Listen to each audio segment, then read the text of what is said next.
आप देख रहे हैं न्यूज इनसाइडर के साथ प्रोग्राम स्पेशल रिपोर्ट, जिसमें दिन भर की अहम खबरें पहुंचाएंगे आप तक। कौमी चारा पर मुसलमानों के खिलाफ खुली नफरत, सहारनपुर में शदीद तनाव, सड़क पर सिर्फ हिंदुओं का हक जैसे अल्फाज से मुसलमानों को सफर से रोकने का दावा, कार्रवाई शुरू करके मुकदमा किया गया दर्ज। आम आदमी पार्टी के सरबराह अरविंद केजरीवाल और रहनुमा मनीष सिसोदिया को लेकर दिल्ली अदालत का बड़ा फैसला, शराब पॉलिसी मुकदमे से हुए बाइज्जत बरी।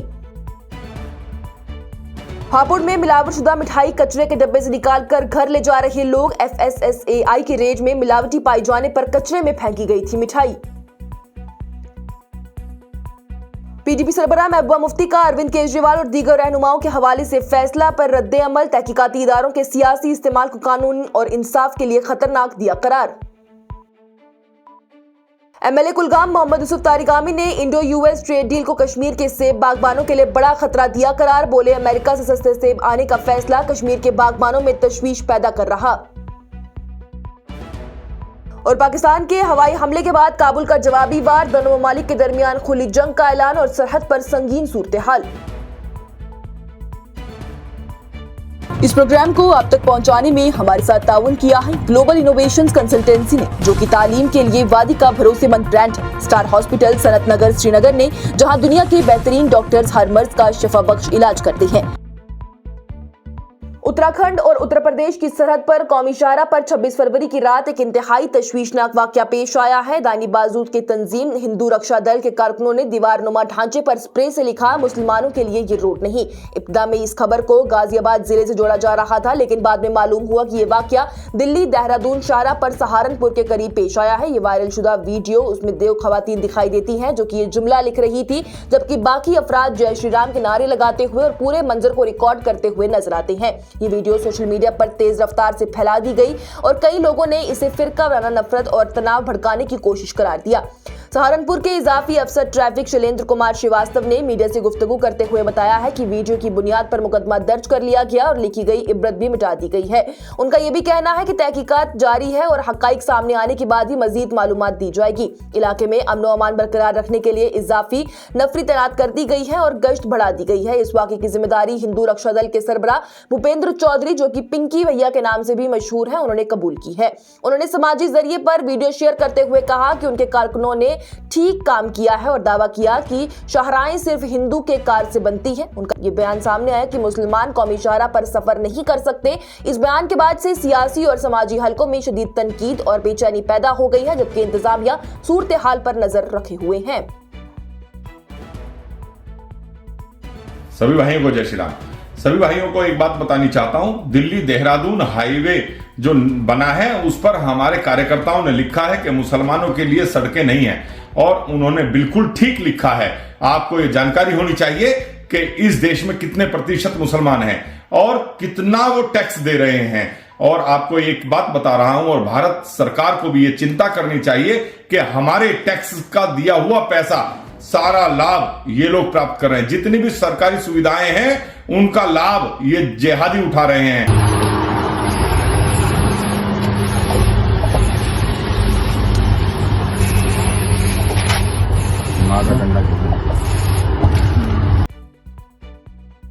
दिल्ली की राउज एवेन्यू अदालत की जानिब से जुमा के दिन ही सबसे बड़ा फैसला सुनाते हुए साबका वज़ीर आला अरविंद केजरीवाल और उनके नायब वज़ीर आला मनीष सिसोदिया को शराब पॉलिसी बदउनवानी मुकदमे में बरी कर दिया गया है। खास जज जितेंद्र सिंह की जानिब से मरकजी तहकीकाती इदारे की पेश करदा चलान पर गौर करते हुए कहा गया कि इसमें वाज़ेह सबूत और मजबूत दलाइल मौजूद नहीं, इसलिए अदालत ने मुकदमा कबूल करने से इनकार कर दिया और तमाम 23 मुलजिमान को रिहा कर दिया, जिनमें तेलंगाना की सियासी रहनुमा के कविता भी शामिल रही।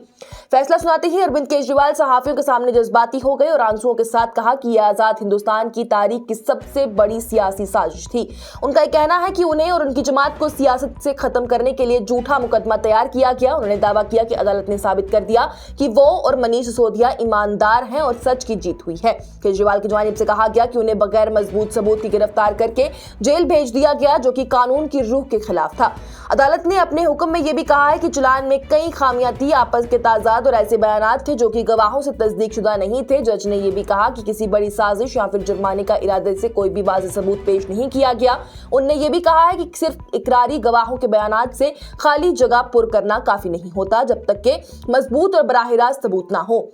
सिसोदिया के बारे में अदालत की जानिब से कहा गया है कि उनके खिलाफ कोई बराह रास्त मदा या फिर बरामदगी सामने नहीं आई है। ये मुकदमा साल 2021-22 की शराब पॉलिसी से जुड़ा हुआ था जो कि नवंबर 2021 में नाफिज की गई थी और जिसके बाद से ही सितंबर 2022 में उसे मनसूख कर दिया गया। इल्जाम यह था कि पॉलिसी में बकायदगियां हुई हैं और चंद खसूसी गिरोहों को फायदा पहुंचाया गया है। तहकीकाती इदारे का यह भी कहना था कि वो इस फैसले को दिल्ली हाई कोर्ट में चैलेंज करेंगे। केजरीवाल की एहलिया सुनीता केजरीवाल की जानिब से कहा गया कि मुश्किल वक्त में खुदा उनके साथ रहा और आखिर सच सामने आ गया। दूसरी जानिब भारतीय जनता पार्टी के रहनुमा की जानिब से कहा गया कि ये सिर्फ सबूत की कमी की वजह से ही ये फैसला आया है और आगे कानूनी जंग जारी रहेगी। इस तरह ये सियासी तौर पर निहायत अहम मुकदमा फिलहाल खत्म हुआ लेकिन कानूनी मरहला अभी बाकी है।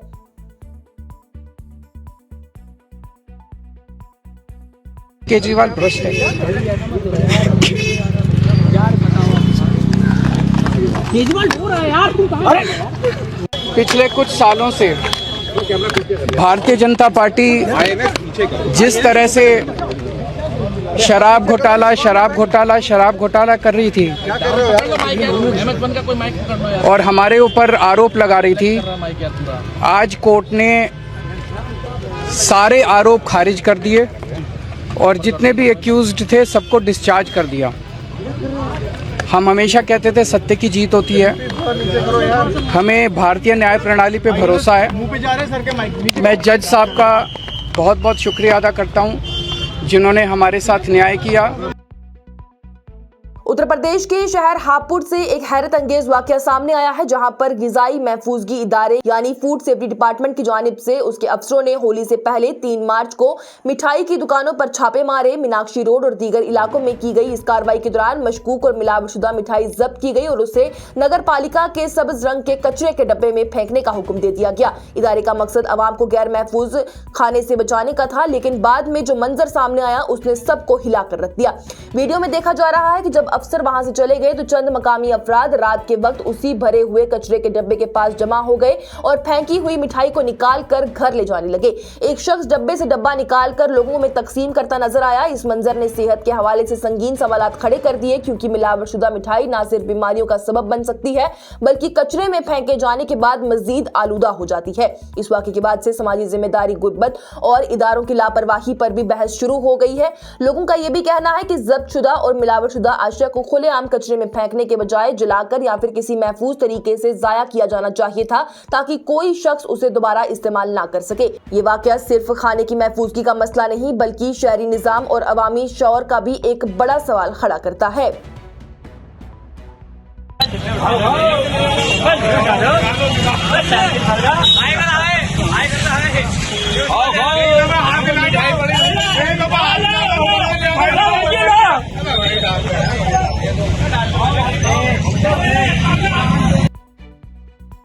जम्मू कश्मीर की सियासी जमात पीपल्स डेमोक्रेटिक पार्टी की सरबराह महबूबा मुफ्ती की जानिब से दिल्ली की अदालत के फैसले पर रद्द अमल देते हुए कहा गया कि साबका वज़ीर आला अरविंद केजरीवाल, उनके नायब वज़ीर आला मनीष सिसोदिया और तेलंगाना की रहनुमा के कविता को शराब पॉलिसी बदनवानी मुकदमे से बरी करना तहकीकाती इदारों की ज्यादती को बेनकाब करता है। उनका कहना है कि जब इदारे सियासी तलवार के तौर पर इस्तेमाल होते हैं तो इंसाफ सबसे पहले कुर्बान होता है और सच सामने आने में सालों की तकलीफ और आंसू लग जाते हैं। महबूबा मुफ्ती की जानिब से अपने पैगाम में जोर देकर कहा गया कि ना कोई इब्तदाई सबूत था, ना ही काबिल एतमाद दलील थी, फिर भी इतने अरसे तक कैद रखा गया। उनका कहना है कि इख्तियार का गलत इस्तेमाल और इदारों को सियासी मकसद के लिए हथियार बनाना निहायत ही खतरनाक है लेकिन अफसोस का इस सिलसिला रुकता ही नजर नहीं आता। वाज़ेह है कि दिल्ली की अदालत की जानिब से जुम्मा के दिन ही मरकजी तहकीकाती इदारे के चलान को कबूल करने से इनकार कर दिया गया और केजरीवाल, सिसोदिया के अलावा दीगर 21 अफराद को भी मुकदमे से बरी कर दिया गया। ये फैसला सियासी तौर पर अहम माना जा रहा और इस पर मुख्तलिफ सियासी रहनुमा अपना रद्द अमल दे रही हैं। सीपीआईएम के सीनियर रहनुमा और एमएलए कुलगाम मोहम्मद यूसुफ तारिगामी की जानिब से जुम्मा के दिन ही इंडो यूएस तिजारती मुआदे पर शदीद तशवीश का इजहार किया गया। उनका कहना है कि इस मुआदे का सबसे ज्यादा नुकसान जम्मू कश्मीर की सेब की माशियत को होगा, क्योंकि मुआदे के तहत अमेरिका के सेब, अखरोट और दीगर ज़राती आशिया बगैर महसूल के हिंदुस्तान की मंडी में दाखिल हो सकेंगे, जबकि हिंदुस्तानी आशिया पर अमेरिका में अब भी टैरिफ और गैर टैरिफ रुकावटें भी बरकरार हैं। तारिगामी की जानिब से सहाफ़ियों से गुफ्तगू करते हुए कहा गया कि यह कदम अमेरिका के सामने सर तस्लीम खाम करने के बराबर है। उनका यह भी कहना है कि अमेरिका के सेब उगाने वालों को हुकूमती इमदाद और वाज़ेह रियायत मिलती है, जबकि कश्मीर, हिमाचल प्रदेश और उत्तराखंड के काश्तकार ज्यादा लागत, महंगी दवाइयाँ और खाद और अक्सर सड़कों की बंदिश जैसी रसाद के मसाइल का सामना करते हैं। ऐसे हालात में मकामी बागबान सस्ती और इमदाद याफ्ता अमेरिकी पैदावार का मुकाबला नहीं कर पाएंगे। उन्होंने जोर देकर कहा है कि जम्मू और कश्मीर में रोजगार के मौके पहले ही निहायती कम है, इसलिए ज़राअत और खास तौर पर बागबानी अवाम के लिए रोजी रोटी का बुनियादी जरिया है। सरकारी नौकरियां महदूद हैं, निजी शोबे कमजोर हैं और रिवायती सनतें जैसी कि कालीन और शॉल का काम लगभग खत्म हो चुका है, जबकि सयाहत भी गैर मुस्तहकम रहती है। तारिगामी की जानिब से बताया गया कि all India Apple farmers federation को दोबारा फाइल कर दिया गया है, जो कि कश्मीर, हिमाचल और उत्तराखंड के बागबानों की नुमाइंदगी करता है, ताकि हुकूमत पर दबाव डाला जा सके और काश्तकारों के हक में फैसला लिया जा सके। उन्होंने मुतालबा किया है कि सैलाब और दीगर कुदरती आफत से मुतासिर काश्तकारों के लिए किसान क्रेडिट कार्ड कर्जों पर भी एक मर्तबा रियायत दी जाए। आखिर में उनकी जानिब से मुआदे को हिंदुस्तान की तिजारती खुदमुख्तारी के लिए भी नुकसानदेह करार दिया गया। उनका कहना है कि इस किस्म के मुआदे से मुल्क की आजाद तिजारती फैसला साजी कमजोर होती है और अमेरिका के दबाव पर रशिया से तेल की खरीदारी पर पाबंदी जैसी शराइत भी कबूल करना मुल्क की खुदमुख्तारी पर सवाल खड़े करती है। और इसके अलावा जो बड़ा एक कंपोनेंट है हमारी इकोनॉमी का, हिमाचल का, उत्तराखंड का, एप्पल, इसमें बाहरी नुकसान होगा। वो कैसे?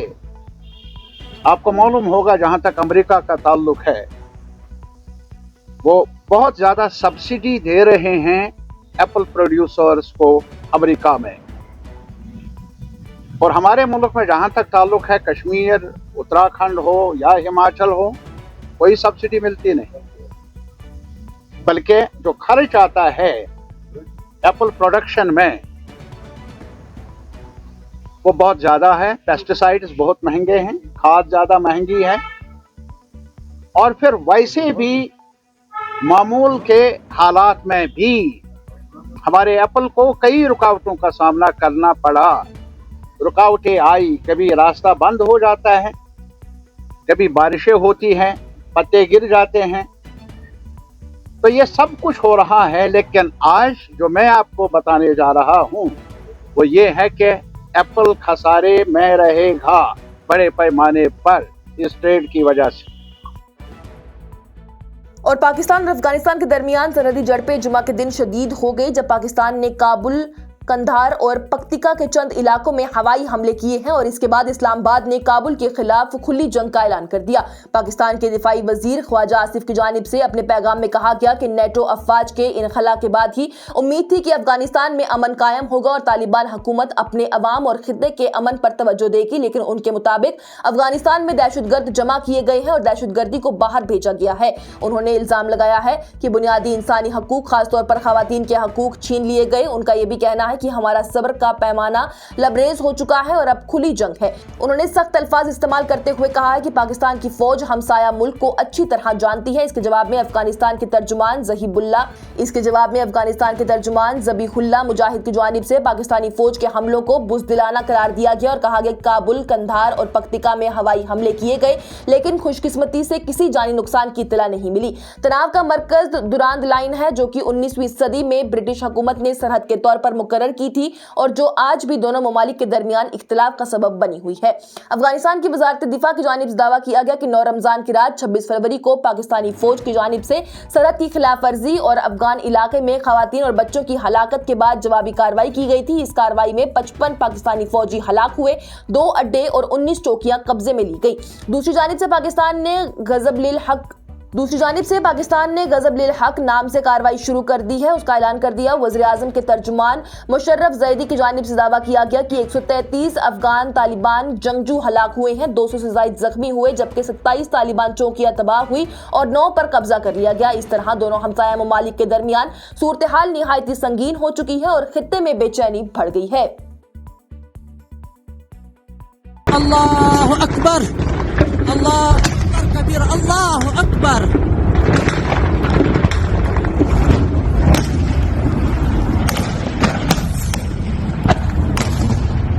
अल्लाहु अकबर। आज की स्पेशल रिपोर्ट में इतना ही। दीजिए इजाजत। लेटेस्ट अपडेट्स के लिए देखते रहिए न्यूज इंसाइडर 24/7।